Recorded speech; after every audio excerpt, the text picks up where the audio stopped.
to invite our friend Dr. Kamran to talk about patella dislocation. Is it just the MPFL?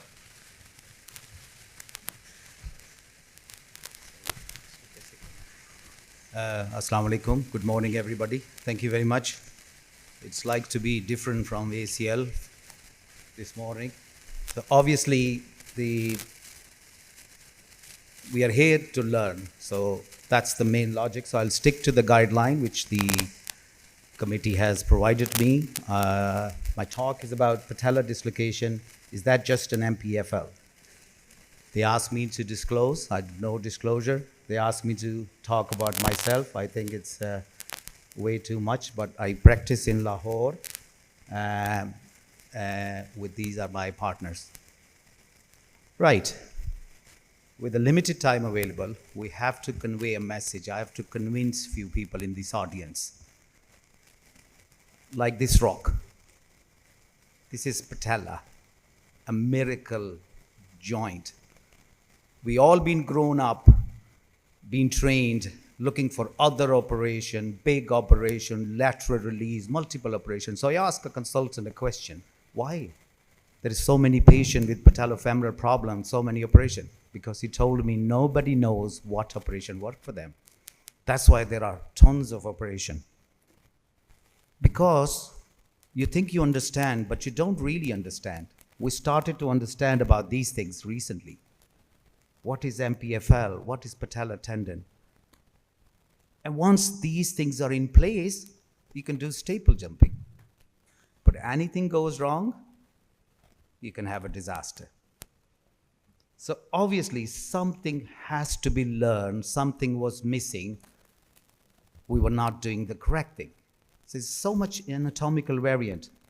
We have a bony stabilizer like any instability case, which is trochlear, and we have a primary soft tissue like the medial patellofemoral ligament along with dynamic VMOs.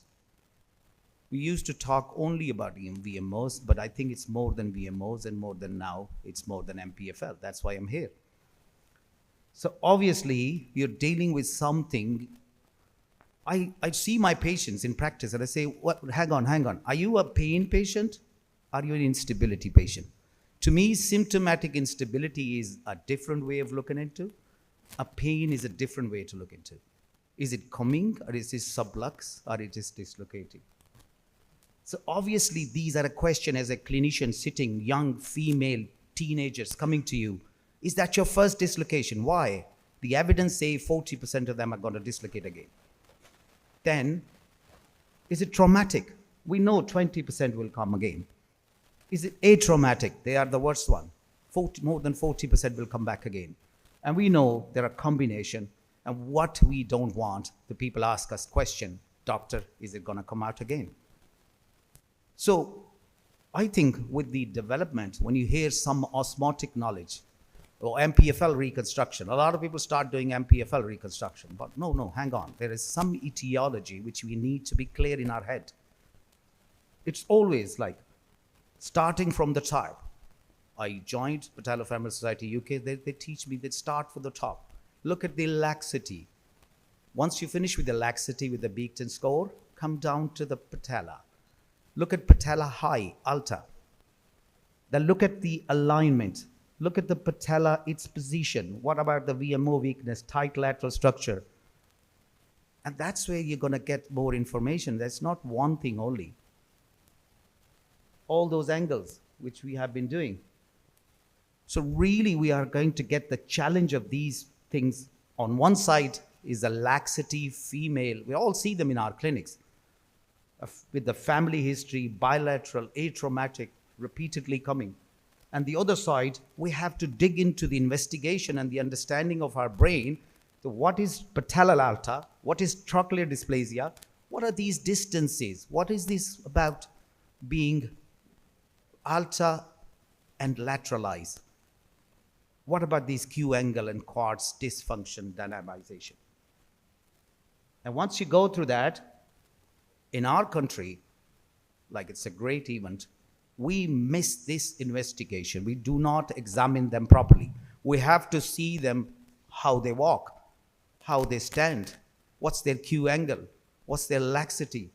These information should be on your sheet. That's what I got from going back and trying to learn this new phenomena to clear my head. So this is very important, that we have all those factors in our head before we make a decision.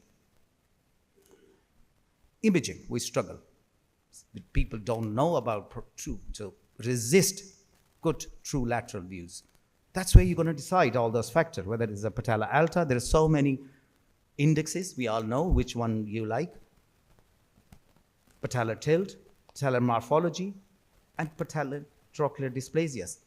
I spoke to Dichor and he clarified me. Look, there's something, angle is not right, or something making it more bumpy, or something with the bumpy as well as crossing over, and something really bad.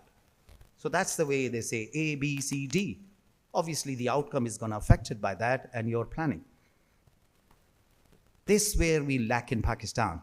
3-foot standing films, trying to get a true rotational profile, trying to get something that somebody give you these pre-operative or pre-assessment investigations. For our colleagues, our worthy foreign faculty, it's very easy to say, okay, get a CT scan or 3-foot standing film, trying to get a 3-foot standing film, trying to get people to do that and to measure for you your trochlear height to your tibial tuberosity distance. If it's going to be more than 20, obviously you need to medialize something. It's something lateralized. It's something simple. That's what I'm saying. We have to clarify ourselves. Thank you. So then we go for the MRI. We look for things. So obviously, non-operative. There's lots of, I've only taken another minute or two. A lot of things going on. Rehab. They're giving them multicentric study in UK now that do you want an operation or don't? 3 in dislocation, somebody say 4 dislocation. So rehab is the prime. But if you don't do rehab, then if you're going to do plan, don't do MPFL. If there is a soft tissue problem, you correct it. So I call one word, a la carte approach. You need to correct soft tissue, you need to correct trochlear dysplasia, you need to do the MPFL on top of that. So those kind of algorithm, I don't want to make it complicated. Trochleoplasty, it's out there. I have a quick case. I will just want an advice from we work here. So this is a case, obviously you see there's a patellar dislocation with a big osteochondral fragment. The question I wanted to ask before I finish, would you do anything different than only fixing this? The answer I used to say was, oh yeah, only fix it, but I haven't fixed the problem. I will do actually an MPFL or whatever problem, at least MPFL with this, rather than just doing the bony or just correcting the osteochondral lesion. So in conclusion, there are multiple. It's not only about medial patellofemoral ligament reconstruction. It's only a check range between 0 to 30. It's a part of a la carte of a lot of procedure that you do it. I call it tadka. Dal mein mare tadka hota hai. It's like tadka. So you finish your patellofemoral, you do that. Thank you very much. And like this, please pray for me.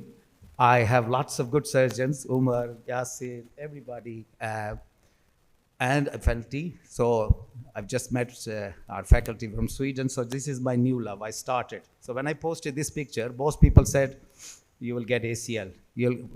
And then somebody said, you got tibia fracture. So it's very important, but we still have to learn. So thank you, everybody.